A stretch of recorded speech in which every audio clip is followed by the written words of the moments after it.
Assalamualaikum warahmatullahi wabarakatuh. A'udzubillahi minasyaitonirrajim. Bismillahirrahmanirrahim. Alhamdulillahirabbil alamin. Wa bihi nasta'in wa la umri dunya waddin. Wa ala alihi washabihi ajmain. La haula wala quwata illa billahil aliyyil azim. Anak-anak semuanya, kita jumpa lagi pada acara ini. Masih melanjutkan sedikit penjelasan mengenai kemarin tata cara ya. Ini kita menjelaskan kali ini lanjutan yang berpakaian.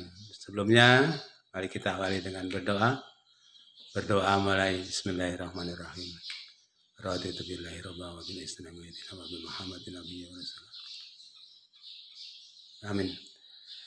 Mari kita perbarui syahadat bareng-bareng. Bismillahirrahmanirrahim. Asyhadu an la ilaha illallah wa asyhadu anna Muhammadar Rasulullah.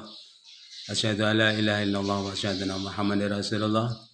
Asyhadu an la ilaha illallah wa asyhadu anna Muhammadar Rasulullah. Kabar semoga anak-anak semuanya dalam keadaan sehat walafiat, selalu semangat dalam belajar walaupun kita masih menggunakan daring ya. Masih melanjutkan pembahasan kita masalah berpakaian yang kemarin. Ini Bapak akan bahas mengenai 5 tata cara berhias diri menurut pandangan Islam ya. Ini sesuai dengan sunnah Rasulullah.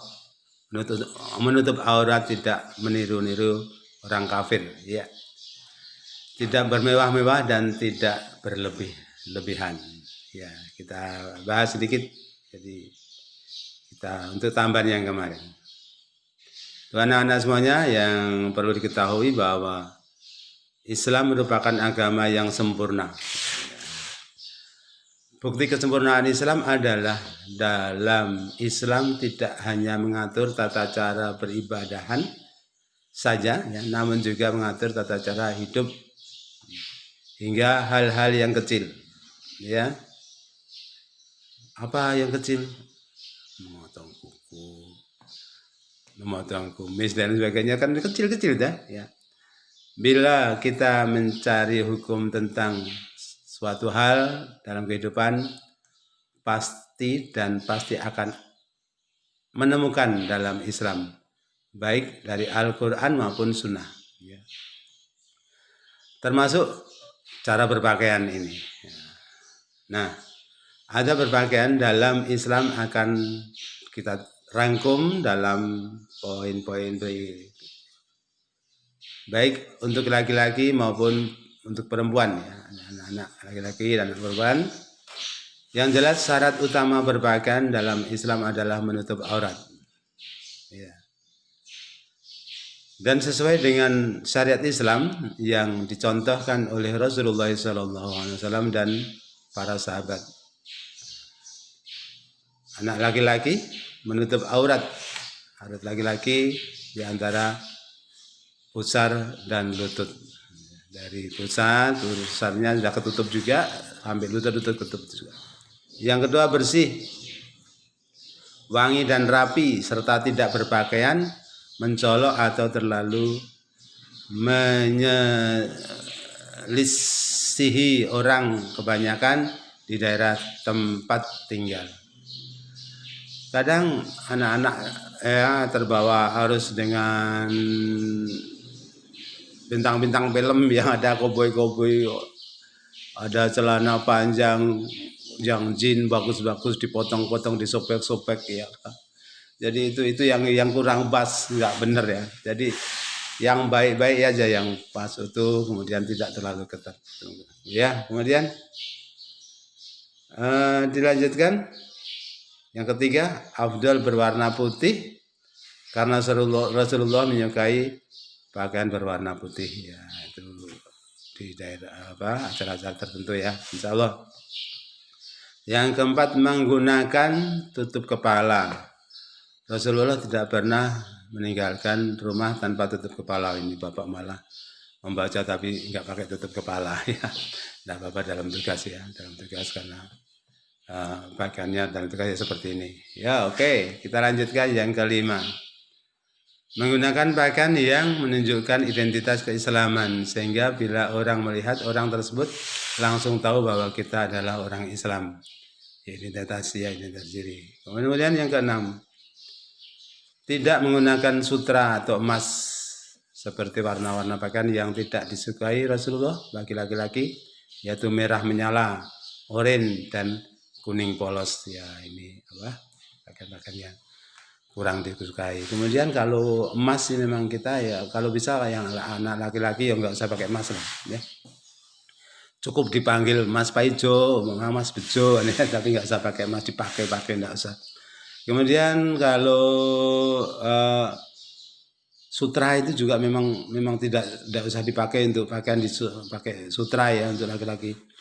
Penelitian itu juga ada penelitian ilmiahnya bahwa kalau pakai sutra itu memang kabarnya itu bisa mengganggu kesehatan juga kan untuk laki-laki ya. Itu. Kemudian untuk perempuan, kita masukkan ke anak-anakku perempuan. Menutup aurat ya, aurat wanita seluruh tubuh minimal, yang boleh terlihat adalah wajah dan telapak tangan. Wajahnya aja, telapak tangannya. Kedua, bersih, rapi, dan tidak menarik perhatian lawan jenis serta orang-orang di sekitar. Bersih, rapi, tapi transparan. Wah, nampak sedikit-sedikit dalamnya itu juga boleh juga. Tidak diperbolehkan. Ya. Kemudian, afdal menggunakan warna-warna gelap seperti hitam. Ya.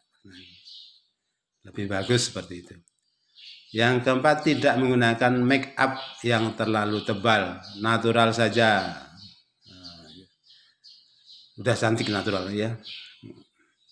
Pokoknya biasa-biasa wae udah cantik, insya Allah seperti itu. Kemudian tidak menggunakan wangi-wangian, ya.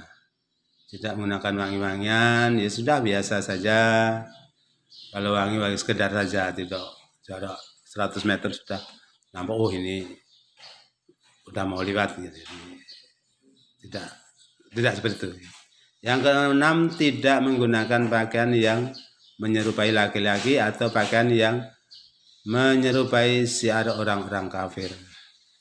Apa yang pakaian menyerupai laki-laki? Ya, kalau wanita menggunakan jin ketat, kaosnya ketat, ya. Kemudian walaupun tidak nampak dari dalam, tapi dengan kurangnya kepakaian kan bisa terlihat lekuk-lekuk tubuhnya. Itu yang kita tidak dalam Islam tidak dianjurkan untuk seperti itu. Ya. Sebagai tambahan bahwa menutup aurat itu memang dianjurkan sekali, dan itu ibaratnya kalau toh kita mengumbar aurat itu khususnya bagi anak-anakku perempuan kan juga mengundang bahaya ya. Kenapa mengundang bahaya ya? Jelaslah kalau dirimu memakai pakaian yang menentang baik di mata laki-laki maupun di mata perempuan sendiri, itu kan mengundang mara bahaya, artinya mengundang persoalan, entah digoda orang, entah dijahili orang dan lain sebagainya. Jadi itu yang diharapkan kita pakai pakaian yang biasa-biasa saja, dan dianjurkan untuk anak-anakku perempuan pakaiannya yang longgar ya, yang longgar, tidak membentuk tubuh, insya Allah seperti itu. Kemudian disampaikan juga bahwa kalau kita berpakaian, apalagi zaman sekarang ya, ada anjuran perhiasan khususnya emas-emasan itu ya jangan dipakai, jangan dinampak-nampakkan. Terlalu bahaya ya, terlalu bahaya. Orang-orang yang ada di sekitar kita itu belum tentu orang baik semuanya ya. Bahkan ada anjuran tidaklah berpakaian. Kita mengeluarkan HP yang kelasnya tinggi aja enggak boleh sembarangan keluarkan. Karena apa? Ya itu tadi, di sekitar kita itu belum tentu orang baik semuanya. Kadang direbut, dibawa lari, kita kebingungan ya. Kalung besar diambil, bawa lari, kita kebingungan dan sebagainya. Ya, untuk menjaga keselamatan tidak perlu kita pakai berlebihan. Kalau disimpan ya silakan. Mana tahu ada kebutuhan ya itu insya Allah untuk kebutuhan yang lain. Sebagai tambahan itu saja dulu. Saya kira 10 menit kurang dikit. Nanti kalau lama-lama pun bingung juga ya. Nanti kasihan juga anak-anak. Itu sementara kajian pendalaman materi mengenai masalah pakaian ya. Kurang lebihnya mohon maaf. Kita syukur nikmat sama-sama dengan baca hamdalah. Alhamdulillahirabbil alamin. Billahi taufiq wal hidayah wa ridwan. Assalamualaikum warahmatullahi wabarakatuh.